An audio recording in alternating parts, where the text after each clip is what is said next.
You know what nobody talks about when you're standing at that dealership, credit approval in hand, looking at a clean Audi Q7 or a low-mileage Lexus RX? Nobody talks about what happens after you drive it home. Nobody hands you a sheet that says, hey, here's what this thing is actually going to cost you over the next 5 years. They just hand you the keys and wish you luck. And that's exactly how people end up spending $5, $8, sometimes $10,000 more than they planned. Not because they bought a bad car, but because they bought the wrong car for their situation without knowing what they were really signing up for. I've gone deep on both of these vehicles. Real repair bills, real owner complaints, real maintenance breakdowns from people who've been living with these cars for years. And what I found, especially on the Audi side, genuinely surprised me. So if you're even remotely thinking about buying a used Q7 or a used Lexus RX, do not skip this video, because what I'm about to tell you could save you a serious amount of money. Or at the very least, make sure you're not walking into something you didn't see coming. Here's what we're doing today. We're gonna go through both of these vehicles side by side. Real ownership costs, maintenance, reliability, common problems, who each car is actually right for, and who should stay far away. By the end, you'll know exactly which one makes more sense for your money. Let's get into it. Before we get into the numbers, let me explain why this matchup makes so much sense in the first place. The Lexus RX and the Audi Q7 are constantly being cross-shopped by the same kind of buyer. Someone who wants something refined, something that doesn't feel like every other SUV on the road, something with a premium feel inside, a badge that means something, and enough room to actually live with day to day. The Q7 is a 3-row mid-size luxury SUV. German engineering, beautiful interior, and that 4-ring badge that still turns heads. The RX is a 5-seat luxury crossover, built by Toyota, and it's been the best-selling luxury vehicle in America for years on end. That's not an accident. But here's what most buyers don't realize going in. The prestige of owning a German luxury car and the actual experience of owning one long-term, those are two completely different conversations, and the gap between them is exactly where this whole video lives. Let's start with the Q7, and I want to be real with you here, because this car deserves an honest conversation, not a hit piece, not a commercial. On the surface, the Audi Q7 is one of the most compelling used luxury buys out there right now. A gorgeous 3-row SUV, premium interior, virtual cockpit on the higher trims, air suspension that makes you feel like you're floating on the highway. When you sit inside a well-spec'd Q7, it genuinely feels expensive, because it is. But this is where things get expensive to maintain too. The Q7 runs on a platform it shares with the Porsche Cayenne and the Volkswagen Touareg. That platform is sophisticated, but it comes with a list of ownership costs that are going to show up, whether you're ready for them or not. Let me walk you through them. Start with something as simple as an oil change. This is not a quick $40 job. On the Q7, you're looking at somewhere between $120 and $180 every single visit, depending on whether you go to a dealer or a good independent shop that knows Audis. Do that twice a year and you're already spending over $300 before you've touched anything else on the car. Brakes are another thing people get surprised by. The Q7 is a heavy vehicle and it eats through brakes accordingly. A full brake job, pads and rotors all the way around, is going to run you somewhere between $800 and $1,200 at a reputable independent shop. If you go to an Audi dealer, expect closer to $1,600 to $2,000. People genuinely get sticker shock on that one the first time. Now let's talk about the bigger stuff. A lot of Q7s at the higher trim levels come with air suspension, and that air suspension is a known ownership issue.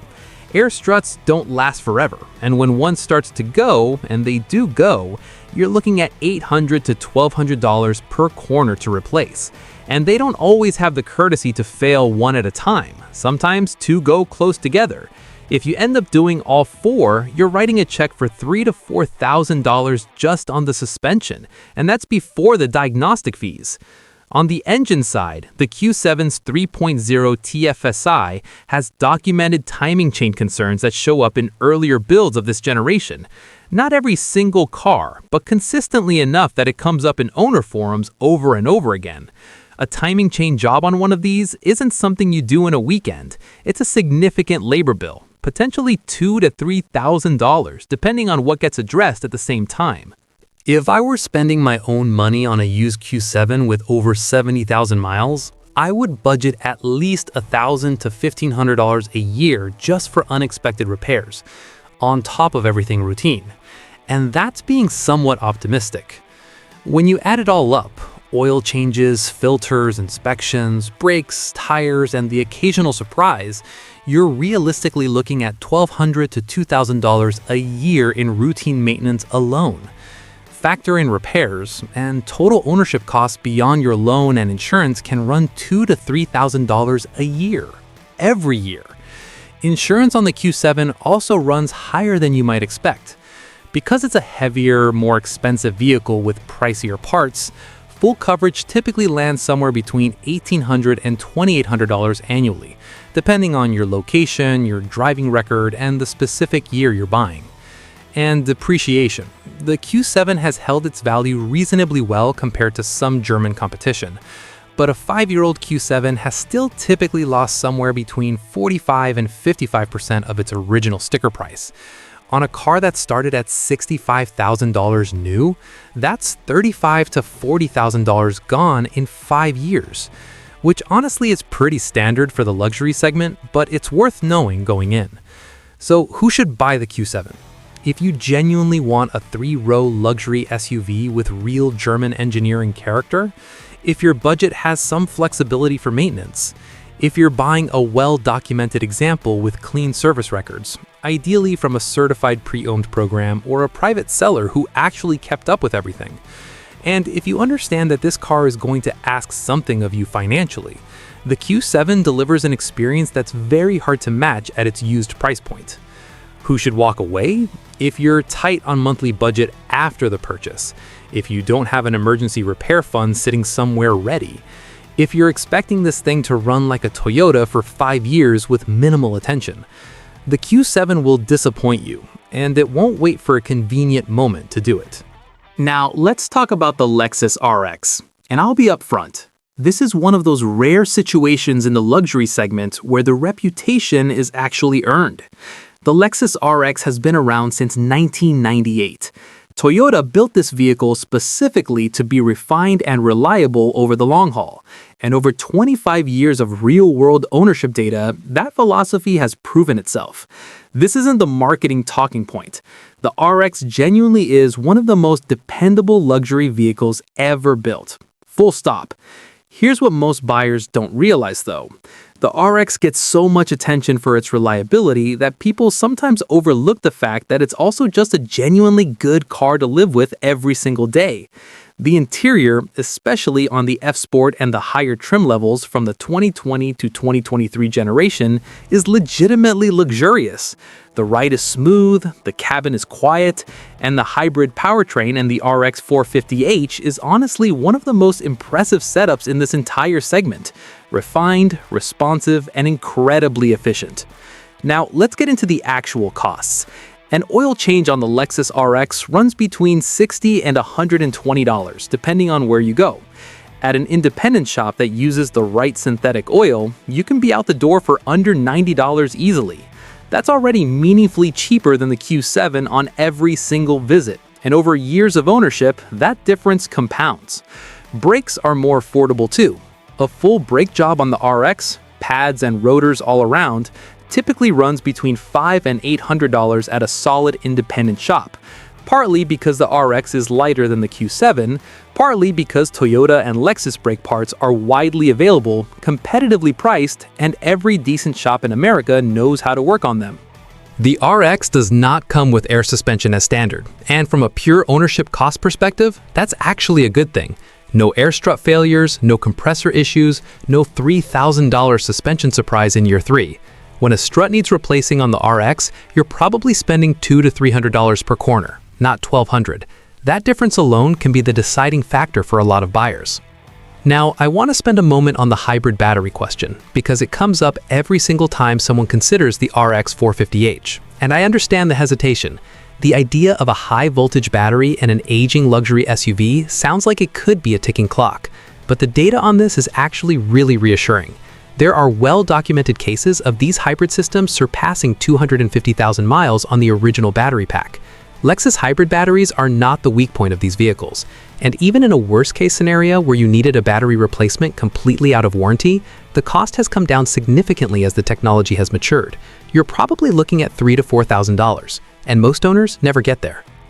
Annual maintenance on the Lexus RX all-in typically lands somewhere between $800 and $1,400. For a genuine luxury vehicle, that is a low number, and the gap between that and what you're paying on the Q7 only gets wider when you factor in how rarely the RX throws unexpected repair bills at you.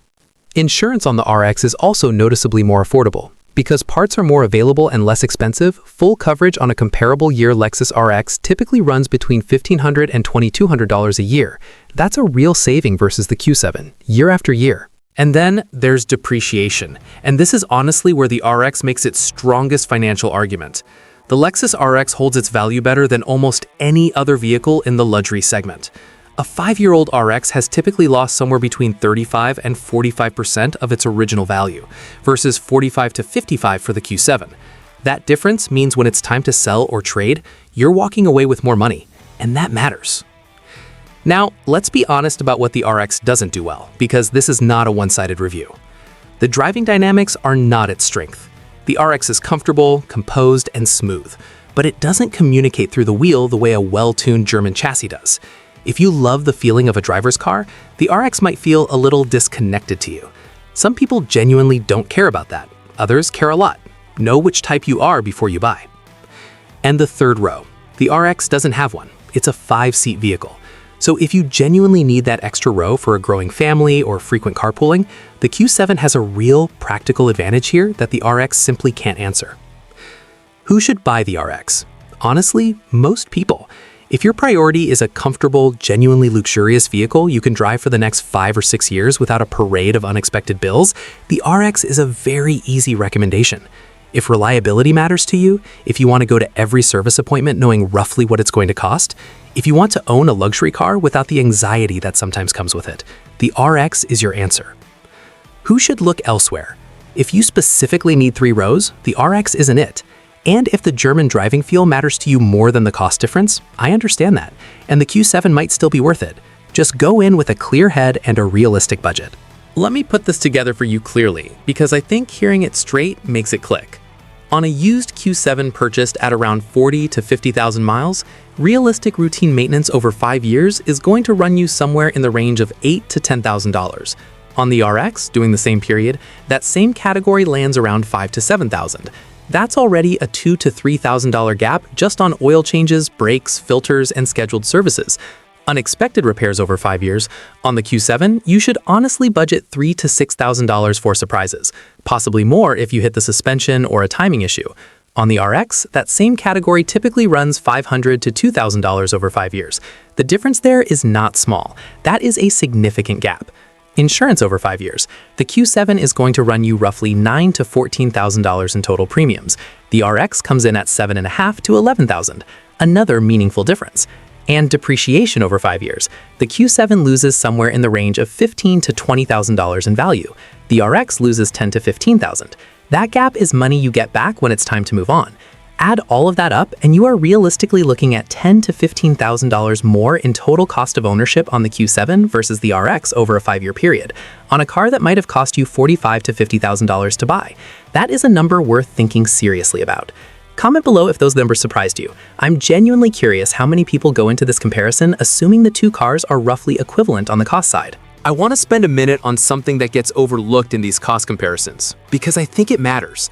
There is a real psychological cost to owning a high-maintenance vehicle that nobody talks about. When you're driving a car that could drop a $2,000 repair bill on you at any service appointment, you carry that with you a little bit. Not dramatically, but it's there. It changes how you feel about the car over time. Some people are completely fine with that reality. Other people find it genuinely stressful. The Lexus RX ownership experience is different. When you pull into a service center for a scheduled visit, you generally know what you're going to pay. There's a predictability to it, a confidence. And over years of ownership, that quiet peace of mind adds up to something real, even if you can't put a dollar amount on it. On the other hand, the Q7 has something the RX doesn't, and I don't want to dismiss it. the way it drives, the feel of it in your hands on a long stretch of open highway, the interior atmosphere, the sense of occasion when you walk up to it in a parking lot. That stuff is real too. German engineering has a character that's different from Japanese engineering, and for some buyers, that difference is genuinely worth paying for. I get it, I really do. If I were spending my own money, I'd buy the Lexus RX without much hesitation. But I also wouldn't judge anyone who looked at the Q7 and said, yeah, it's going to cost me more, and I'm okay with that because the experience is worth the premium to me. That's a completely valid position, as long as you're going into it honestly. Would you risk the higher ownership costs for that German driving experience? I'd genuinely love to see your answer in the comments. Let's bring it home. The Audi Q7 is a genuinely impressive vehicle. It offers a compelling ownership experience, real three-row practicality, and a level of interior sophistication that's hard to argue with at its used price point. But it comes with real, predictable ownership costs, and you need to go into it with eyes open and a budget that can absorb what this car will eventually ask of you. It's right for someone who wants that third row, loves the German luxury experience, and has the financial flexibility to support it. The Lexus RX is one of the most sensible used luxury purchases available in the current market. Lower maintenance costs, stronger reliability, better resale value, and an ownership experience that doesn't come loaded with financial anxiety. It's right for almost everyone else. If you're in the market right now and you're seriously cross-shopping these two, here's what I'll leave you with. Drive both. Take your time, but before you sign anything, look at the service history on the specific car you're considering. Understand what the next 5 years realistically look like, and make your decision based on that, not just on how it feels during the test drive. The sticker price is just the beginning of the conversation. If this kind of breakdown is useful to you, hit like on the video. It genuinely helps more people find this content, and the whole point is to help people make smarter decisions with their money. And if you want more of this, subscribe. We've got a video coming on the BMW X5 versus the Mercedes GLE that follows this exact same format. Real numbers, real ownership costs, no fluff. If you're shopping in that space, you're going to want to watch it before you make any moves. Thanks for watching. Drive smart.